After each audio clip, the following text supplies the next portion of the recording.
Inequitable justice. As Antifa continues violent protests, yes, there are arrests, but how often do they stick? It's January 6 trespassers who are getting thrown behind bars. The latest example coming up in today's Daily Brief.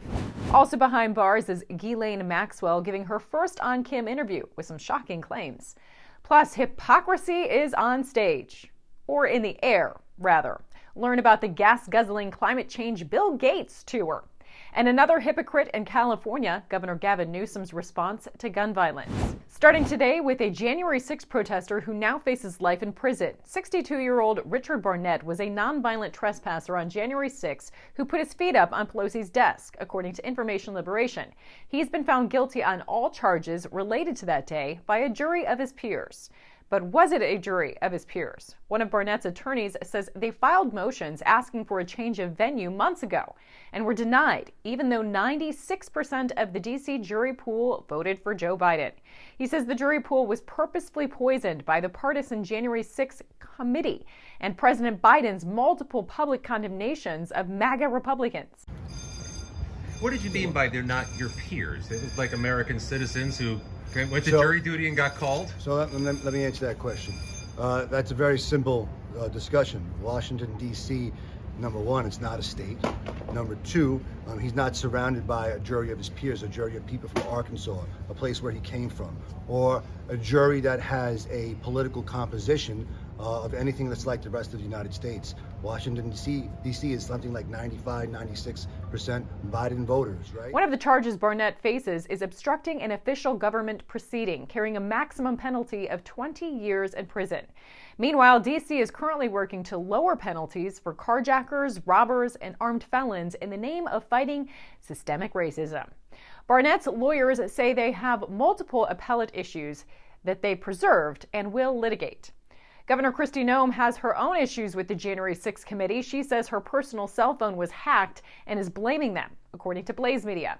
Her personal information, including her social security number, was leaked when the committee investigation released documents relating to the rioting at the U.S. Capitol. Ghislaine Maxwell gives her first on-camera interview from behind bars. In an interview with news channel Talk TV, in which she answered questions from her own brother, she says she doesn't believe Jeffrey Epstein killed himself in jail. The official story is that Epstein died in an apparent suicide as he awaited a federal trial on sex trafficking charges. But Maxwell says she believes her ex-boyfriend was murdered.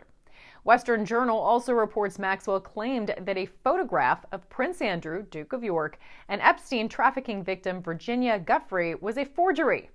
She also refused to issue an apology to her victim, saying that Epstein has died and they should take their disappointment and upset out on the authorities that allowed that to happen, according to RT.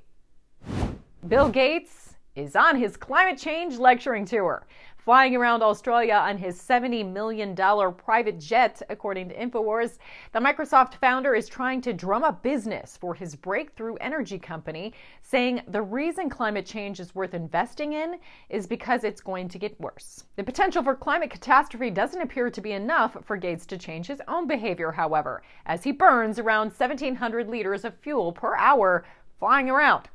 Gates owns no fewer than 4 private jets at a combined cost of nearly $200 million. So he either isn't sold on his own global warming claims or just feels he's far too important to actually practice what he preaches. Speaking of hypocrites, here's California Governor Gavin Newsom. After the recent mass shootings in his state, he's calling the Second Amendment a suicide pact, well flanked by armed guards. But there's many people in this country that support the Second Amendment and our lawful gun owners. Yeah, I have great respect. I have no ideological opposition to someone reasonably and responsibly owning firearms and getting background checks and being trained.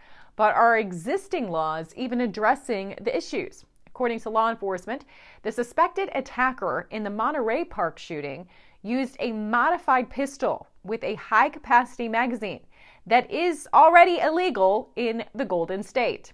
When O'Donnell asked how the gunman was able to get the weapon despite the restriction, Newsom replied, "We will figure it out." California Democrats are also trying to figure out how to chase more money. They're considering a wealth tax, including for people who moved out of state according to the New York Post. The bill introduced would impose an extra annual 1.5% tax on those with a worldwide net worth above $1 billion, starting as early as January 2024. That net worth threshold would come down over time and includes measures to allow California to impose wealth taxes on residents even years after they left the state and moved elsewhere. So here's today's takeaways. D.C. has become systemically brazen about its inequitable application of justice. Ghislaine Maxwell endorses the Epstein didn't kill himself theory. Bill Gates preaches climate change prevention while flying around in private jets. And Governor Newsom wants to take your guns away while surrounded by guns for his own security. To learn more, be sure to go to AmericanFaith.com and subscribe to our daily newsletter for American Faith.